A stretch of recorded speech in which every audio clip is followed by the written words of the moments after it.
Chapter 16. Some cautions and concluding observations.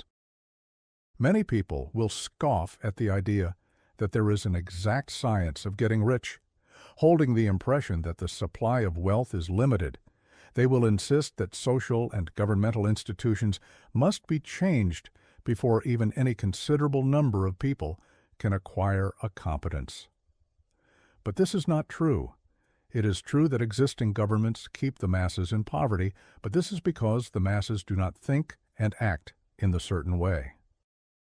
If the masses begin to move forward as suggested in this book, neither governments nor industrial systems can check them. All systems must be modified to accommodate the forward movement. If the people have the advancing mind, have the faith that they can become rich and move forward with the fixed purpose to become rich, nothing can possibly keep them in poverty.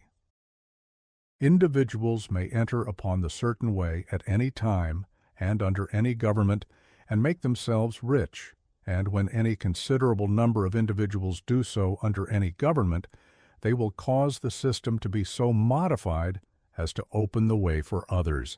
The more men who get rich on the competitive plane, the worse for others. The more who get rich on the creative plane, the better for others. The economic salvation of the masses can only be accomplished by getting a large number of people to practice the scientific method set down in this book and become rich. These will show others the way and inspire them with a desire for real life, with the faith that it can be attained, and with the purpose to attain it. For the present, however, it is enough to know that neither the government under which you live nor the capitalistic or competitive system of industry can keep you from getting rich. When you enter upon the creative plane of thought, you will rise above all these things and become a citizen of another kingdom. But remember that your thought must be held upon the creative plane. You are never for an instant to be betrayed into regarding the supply as limited or into acting on the moral level of competition. Whenever you do fall into old ways of thought, correct yourself instantly, for when you are in the competitive mind, you have lost the cooperation of the mind of the whole. Do not spend any time in planning as to how you will meet possible emergencies in the future, except as the necessary policies may affect your actions today. You are concerned with doing today work in a perfectly successful manner, and not with emergencies which may arise tomorrow. You can attend to them as they come. Do not concern yourself with questions as to how you shall surmount obstacles which may loom upon your business horizon, unless you can see plainly that your course must be altered today in order to avoid them. No matter how tremendous an obstruction may appear at a distance, you will find that if you go on in the certain way, it will disappear as you approach it, or that a way over, though, or around it will appear. No possible combination of circumstances can defeat a man or woman who is proceeding to get rich along strictly scientific lines.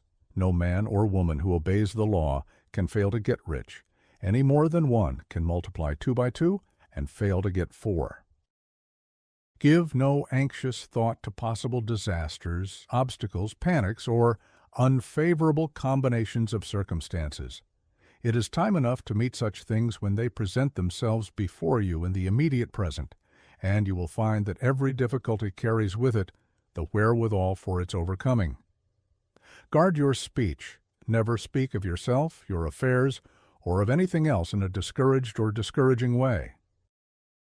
Never admit the possibility of failure, or speak in a way that infers failure as a possibility. Never speak of the times as being hard, or of business conditions as being doubtful. Times may be hard and business doubtful for those who are on the competitive plane, but they can never be so for you. You can create what you want, and you are above fear. When others are having hard times and poor business, you will find your greatest opportunities. Train yourself to think of and to look upon the world as a something which is becoming, which is growing, and to regard seeming evil as being only that which is undeveloped. Always speak in terms of advancement. To do otherwise is to deny your faith, and to deny your faith is to lose it.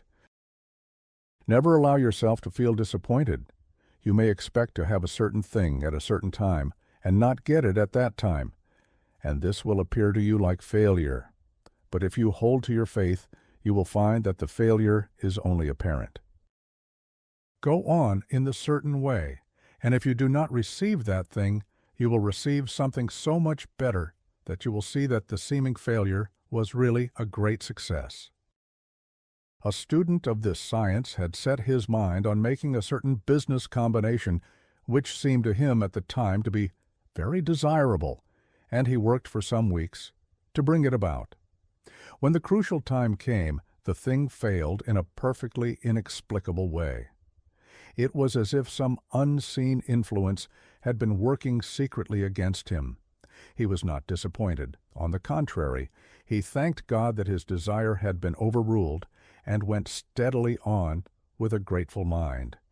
In a few weeks an opportunity so much better came his way that he would not have made the first deal on any account, and he saw that a mind which knew more than he knew had prevented him from losing the greater good by entangling himself with the lesser. That is the way every seeming failure will work out for you if you keep your faith, hold to your purpose, have gratitude, and do every day all that can be done that day, doing each separate act in a successful manner. When you make a failure, it is because you have not asked for enough. Keep on, and a larger thing than you were seeking will certainly come to you. Remember this: you will not fail because you lack the necessary talent to do what you wish to do. If you go on as I have directed, you will develop all the talent that is necessary to the doing of your work. It is not within the scope of this book to deal with the science of cultivating talent, but it is as certain and simple as the process of getting rich.